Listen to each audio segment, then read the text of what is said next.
تو انہوں نے کہا کہ ہم یہ نہیں کہتے کون جج ٹھیک ہے کون نہیں ہے. انہوں نے کہا سارے جج ہمارے بڑے قابل ہیں اور سارے ججز جو ہیں وہ اہمیت کے حامل ہیں. تاہم 2 ججز موجود انہوں نے کہا نہیں تھے. تو اس کے ساتھ ساتھ چیف جسٹس نے یہ بھی کہا کہ یہ معاملہ براہ راست عدلیہ کی آزادی سے جو ہے وہ جڑا ہوا ہے اور ہم کسی کو بھی عدلیہ کی آزادی پر جو ہے وہ حملہ نہیں کرنے دیں گے, عدلیہ کی آزادی پر آنچ نہیں آنے دیں گے. ہم نے عدلیہ کی آزادی کا تحفظ کرنا ہے, اس کے لیے ہم نے ججز نے جو ہے وکلا نے جو ہے وہ قربانیاں دی ہیں. اور اس کے ساتھ ساتھ انہوں نے کہا کہ ہمیں یہ نہیں ہے, انہوں نے کہا مداخلت جو ہے وہ بیرونی بھی ہوتی ہے اندرونی بھی ہوتی ہے, تو اندرونی مداخلت بھی ہوتی ہے. پھر انہوں نے کہا کہ سوشل میڈیا پہ اور میڈیا پہ بہت کچھ چلتا ہے, وہ بھی عدالتی امور پہ مداخلت کے جو ہے وہ مترادف ہے.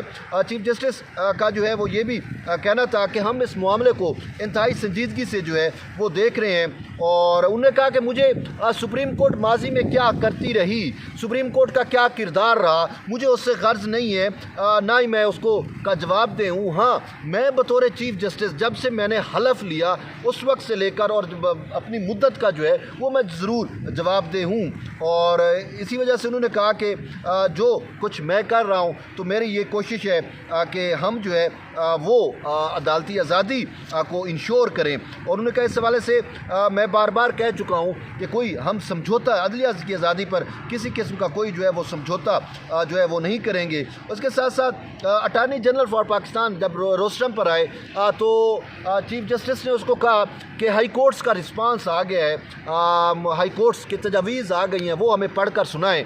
تو جب اٹارنی جنرل پڑھنے لگے تو فوراً جسٹس اطہر من اللہ نے کہا یہ کہا کہ یہ تجاویز تو خود چارج شیٹ ہے. تو چیف جسٹس نے کہا پہلے پڑھ تو لینے دیں, آپ تو پہلے ہی کہہ رہے ہیں, ہم نے تو ابھی دیکھا بھی نہیں ہے. اور واقعی ہائی کورٹس کا رسپانس کسی نے نہیں دیکھا تھا, لیکن جسٹس اطہر من اللہ کو کیسے پتہ چل گیا کہ یہ خود چارج شیٹ ہے. وہ بھائی پہلے پڑھ لیتے اس کے بعد اپنا ریمارکس دے دیتے. تو یوں جسٹس اطہر من اللہ اس معاملے پہ بہت زیادہ جو ہے وہ لتھل ہوئے ہیں اور وہ ان کی اپنی ایک سوچ ہے, اپنا ایک نظریہ ہے. اور خاص کر وہ جو ہے اسلام آباد ہائی کورٹ کے ان 6 ججز کو ہیرو بنانے کی کوشش کر رہے ہیں اور کوشش یہی ہے کہ وہ جو ہے وہ ان کو ہیرو بھی کہتے ہیں. تو بہرحال ایک بات بڑی مزے کی ہوئی, جسٹس اطہر من اللہ نے کہا کہ جی 76 سال سے عدلیہ اور جو ہے وہ اسٹیبلشمنٹ کا گٹھ جوڑ ہے. تو چیف جسٹس نے کہا کہ آپ ایسی بات تو نہ کریں, ہمیں تو اس میں انکلیوڈ نہ کریں, ہمارا تو کوئی گٹھ جوڑ نہیں ہے. چیف جسٹس نے کہا میں نے تو خود قربانیاں دی ہیں, میں بلوچستان ہائی کورٹ کا بھی جج رہا ہوں, مجھے تو سپریم کورٹ کی جانب سے مداخلت کا سامنا کرنا پڑتا تھا لیکن باہر کی مداخلت آج تک نہیں ہوئی. اطہر من اللہ پھر خود ماننے پہ مجبور ہوتا ہے, وہ کہتا ہے کہ ہاں یہ بات تو آپ کی ٹھیک ہے, میں بھی اسلام آباد ہائی کورٹ کا جج رہا ہوں اور مجھے ایسی مداخلت کا جو ہے وہ کبھی سامنا نہیں کرنا پڑا. جسٹس منصور علی شاہ کا بھی یہی کہنا تھا کہ میں جو ہے وہ چیف جسٹس رہا ہوں لاہور ہائی کورٹ کا, تو مجھے بھی اس قسم کی کسی بھی مداخلت کا سامنا نہیں کرنا پڑا. تو انہوں نے کہا کہ جب رسپانس پڑھے گئے تو بلوچستان ہائی کورٹ کے بارے میں انہوں نے کہا کہ ان کا رسپانس, انہوں نے کہا وہ تو بلوچستان ہائی کورٹ میں تو ہم جو ہے وہ ریپیل کر دیتے ہیں, اس ٹائپ کا کوئی بھی ایشو آتا ہے. جسٹس نعیم افغان کا کہنا تھا. تو بہرحال یوں جو ہے وہ جسٹس مسرت ہلالی کا ایک ریمارکس بڑا اہم ہے, انہوں نے بڑی بات کی. انہوں نے کہا کہ بھئی جب یہ جو جج انفلوئنس یا دباؤ یا پریشر کو فیس نہیں کر سکتا, اس کو سامنا نہیں کر سکتا, اس کے خلاف بند نہیں باندھ سکتا, اس کو تو حق ہی نہیں ہے وہ کہ وہ جج کی سیٹ پر رہے, وہ بہتر ہے کہ وہ گھر چلا جائے. چیف جسٹس نے بھی یہی کہا کہ جب آپ اپنے عدالتی امور اپنے طور پہ صحیح درست سمت میں نہیں ادا کر سکتے تو پھر ان کو گھر جانا چاہیے. تو یوں جو ہے وہ اٹارنی جنرل نے بلوچستان ہائی کورٹ, اسلام آباد high court, Lahore high court اور پشاور ہائی کورٹ کی تجاویز پڑھ کر سنائیں. اور پھر ان تجاویز کے ساتھ ساتھ سب سے اہم چیز جو لاہور ہائی کورٹ کی ضلعی عدلیہ ہے اس کا بھی تجاویز تھی اور وہ بڑی کارگر تجاویز تھیں, تو وہ بھی پڑھ کر سنائی گئی. اور پھر اس کے بعد جو ہے وہ چیف جسٹس نے کہا کہ ہم جو ہے وہ اس معاملے کو زیادہ طول نہیں دینا چاہتے, ہم اس پر جلد سماعت مکمل کرنا چاہتے ہیں.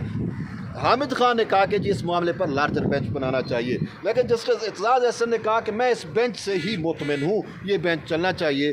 جسٹس اطہر من اللہ کا یہ کہنا تھا، حامد خان کو انہوں نے جواب دیا کہ آپ لارجر بینچ کی یعنی فل کورٹ بینچ کی بات کر رہے ہیں، تو فل کورٹ بینچ کے لیے تو کمیٹی کا نے فیصلہ کرنا ہوتا ہے، اس کے لیے جوڈیشل آرڈر مناسب نہیں ہے۔ تو یوں سماعت جو ہے وہ 7 مئی تک ملتوی کی گئی، لیکن حکومت سے اٹارنی جنرل سے ان تجاویز کی روشنی میں جوابات طلب کیے گئے ہیں، اور کہا گیا ہے کہ آپ جو ہے وہ حکومتی رسپانس جواب جمع کرائیں۔ High courts bar association bar council جو ہیں ان کو کہا ہے کہ آپ مل کر جو ہے اپنی تجاویز دیں۔ سپریم کورٹ بار ایسوسیشن سے، پاکستان بار کونسل سے بھی تجاویز طلب کی ہیں، اور سماعت 7 مئی تک ملتوی کی ہے، اور یہی بینچ اب اس معاملے پر جو ہے وہ سماعت جو ہے وہ کرے گا۔ لیکن ایک چیز بڑی واضح کی ہے، چیف جسٹس نے کہا کہ ماضی میں جو ہوا وہ ہو گیا، ہم چاہتے ہیں کہ مستقبل کے لیے میکانزم بنایا جائے۔ جسٹس منصور علی شاہ کا یہ کہنا تھا کہ ہم جو ہے یہ ایک اچھی اپرچونٹی ہے، ہمارے پاس یہ کیس آ گیا، خود آ گیا، اگرچہ ہائی کورٹ کو یہ اپنا معاملہ خود دیکھنا چاہیے تھا، اب جب ہمارے پاس آ گیا ہے تو ہم اس کو اپرچونٹی کے طور پہ لیں، ہم اس کو ضائع نہ کریں، اور ہم یہ کہیں کہ مستقبل کے لیے بند باندھ دیا جائے، ججز کے اندر کوئی جرأت اور کرج پیدا کر دی جائے کہ ان کو اگر کوئی انفلوئنس کرتا ہے تو وہ اس کے خلاف کارروائی کریں، اس کے خلاف جو ہے وہ کوئی میکانزم جو ہے وہ مرتب کریں۔ جسٹس جمال خان مندوخیل کا بھی جو ہے وہ یہی کہنا تھا کہ ججز کو جو ہے وہ اپنے طور کے اوپر وہ کرنا چاہیے۔ انہوں نے کہا کہ ہم نے یہاں پہ دیکھا کہ جو ججز دباؤ میں آ جاتے ہیں تو اس پہ دباؤ ڈالا جاتا ہے، جو ججز دباؤ میں نہیں آتے تو ان پہ دباؤ نہیں ہوتا، تو ججز کو دباؤ ریپیل کرنا چاہیے۔ تو بہرحال سماعت جو ہے وہ 7 مئی تک ملتوی کر دی گئی ہے، اور اٹارنی جنرل سے تجاویز پر حکومتی جواب طلب کیا گیا، اور بار ایسوسیشن سے بھی جو ہے وہ رائے طلب کی گئی ہے۔ اب دیکھتے ہیں 7 مئی کو اس معاملے پر جو ہے وہ کیا پیش رفت ہوتی ہے، تو اس وقت تک جڑے رہیے۔ طیب بلوچ کے ساتھ ملتے ہیں نئی ویڈیو، تب تک کے لیے اجازت دیں، اللہ حافظ۔